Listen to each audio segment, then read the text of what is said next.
Chelsea have finally bounced back from their recent poor form, securing their first Premier League win since February 10, 2026. A brilliant hat-trick from João Pedro alongside a goal from Cole Palmer saw Chelsea defeat Aston Villa 4-1 at Villa Park. The result moves Chelsea just 3 points behind Aston Villa and Manchester United, keeping them firmly in the race for the European places. So, how did Chelsea manage to dominate this game so convincingly? Let's take a look at the tactics deployed by Unai Emery and Rosenior, and how both managers tried to gain the upper hand against each other. Both Rosenior and Emery set their teams up in a 4-2-3-1 formation, with Alejandro Garnacho making his first start in a while for Chelsea. However, despite both teams lining up with similar structures, the game itself was far from balanced. Chelsea dominated Aston Villa in almost every statistical metric. They finished the game with 57% possession, generated an impressive 3.80 xG compared to Villa's 0.70, and registered 15 shots with 8 on target, while Villa managed just 9 shots with 4 on target. Even though Aston Villa were playing at home, Chelsea clearly looked like the stronger side throughout the match. This result also compounds Unai Emery's difficult run of form, as Aston Villa have now failed to win any of their last 4 matches, picking up just 1 point from a possible 12. When Aston Villa were in possession, they looked to stretch the pitch as much as possible during their build-up phase.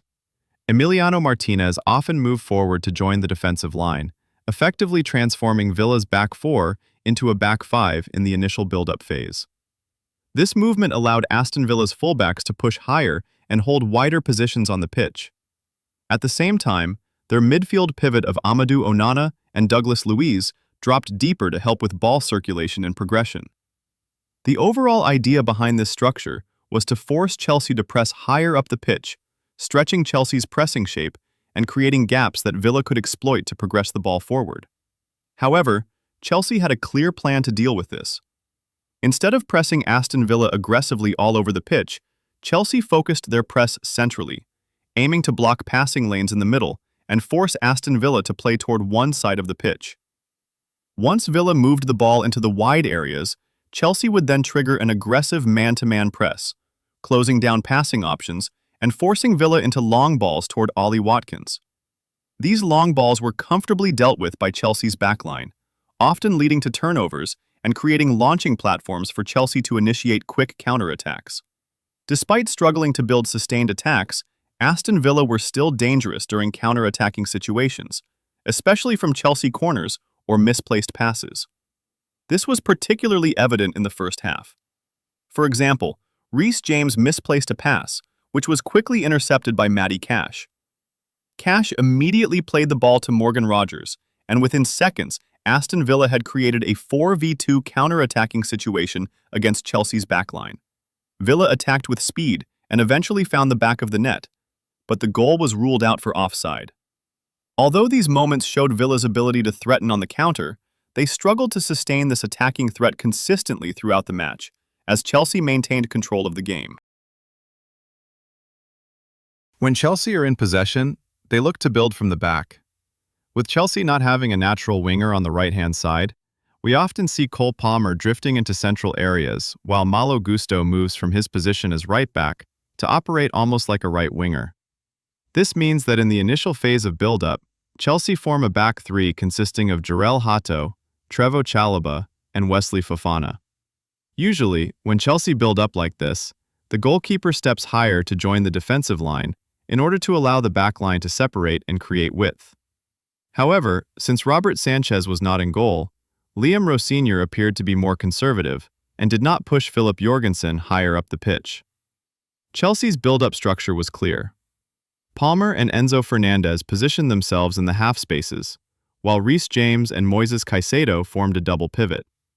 This created a box midfield, which Chelsea used to progress the ball through central areas. The reasoning behind this was simple. Chelsea wanted to overload the central zone, creating a 4 versus 3 numerical advantage against the Aston Villa midfield of Amadou Onana, Douglas Luiz, and Emiliano Buendia. This meant Chelsea always had a free man in midfield while progressing through the middle. To counter this, Aston Villa looked to press Chelsea in a 4-4-2 shape, even inside Chelsea's own half. Ollie Watkins and Emiliano Buendia formed the first line of the press. Their primary objective wasn't to press Chelsea's backline directly, because doing so could allow Chelsea to combine quickly and bypass the press. Instead, their goal was to block passing lanes into Chelsea's pivot, ensuring that Reece James and Caicedo did not have the space or time to receive the ball comfortably.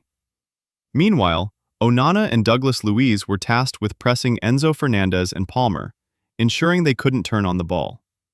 Out wide, Leon Bailey and Morgan Rogers drifted inward to block the half spaces, while the fullbacks were responsible for marking Chelsea's wide players. What this did, particularly in the opening 3 minutes of the match, was limit Chelsea's progression, forcing them to recycle possession and play backwards.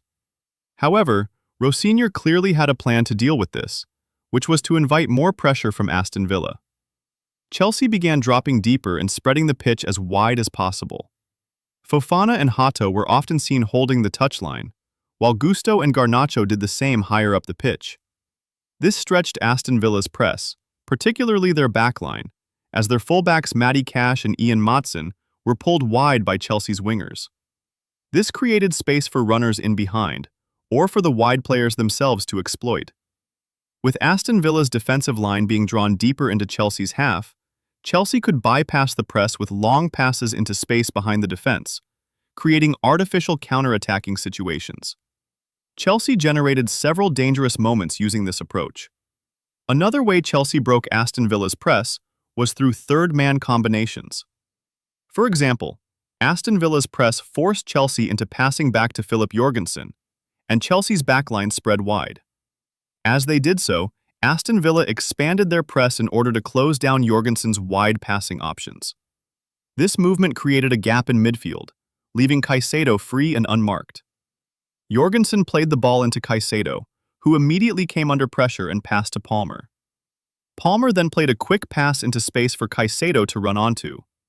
This third-man combination completely broke Aston Villa's press, and suddenly, Chelsea were attacking Aston Villa's backline in a 6v6 situation.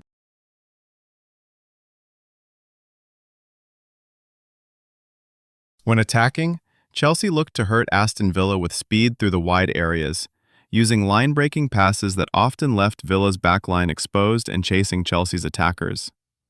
Chelsea's wide play was crucial, and it was through these wide attacks that they scored all 4 goals in the match. With Malo Gusto and Alejandro Garnacho often holding the width, Aston Villa's fullbacks were frequently dragged wide. This created large spaces in the half spaces and central channels, which Chelsea exploited with inward runs and quick combinations. Garnacho and Gusto repeatedly used their pace to get behind Villa's defensive line before delivering crosses into the box for João Pedro, who finished calmly on multiple occasions. This approach worked consistently throughout the match and resulted in an assist each for Garnacho and Malo Gusto. A prime example of this came with Chelsea's 4th goal. Gusto initially had the ball on the right flank.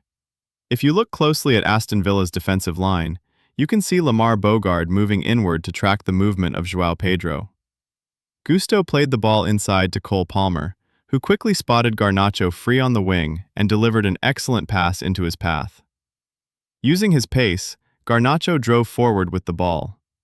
At this moment, João Pedro was initially in an offside position and unmarked, but Garnacho continued his run into the penalty area, forcing Villa's defenders to retreat. As the play developed, both Garnacho and João Pedro ended up ahead of Aston Villa's backline, creating a 2v1 situation against goalkeeper Emiliano Martinez. Once João Pedro moved back onside, Garnacho squared the ball to him, and João Pedro calmly converted to complete his hat-trick. This wasn't an isolated moment either. A similar situation occurred for João Pedro's 2nd goal, which was assisted by Malo Gusto. On that occasion, Aston Villa's defenders were caught ball-watching as Enzo Fernandez threaded a beautiful pass into Malo Gusto, who had made a run behind the defense. Gusto then squared the ball across the box for João Pedro to finish once again. In the end, Chelsea's tactical discipline and attacking efficiency made the difference. Their ability to overload central areas, stretch Aston Villa's press, and attack quickly through the wide channels consistently exposed Villa's defensive structure. While Aston Villa had moments of danger on the counter, they struggled to sustain pressure throughout the game. Liam Rosenior's game plan worked perfectly, and with João Pedro's clinical hat-trick leading the way, Chelsea secured a convincing 4-1 victory at Villa Park.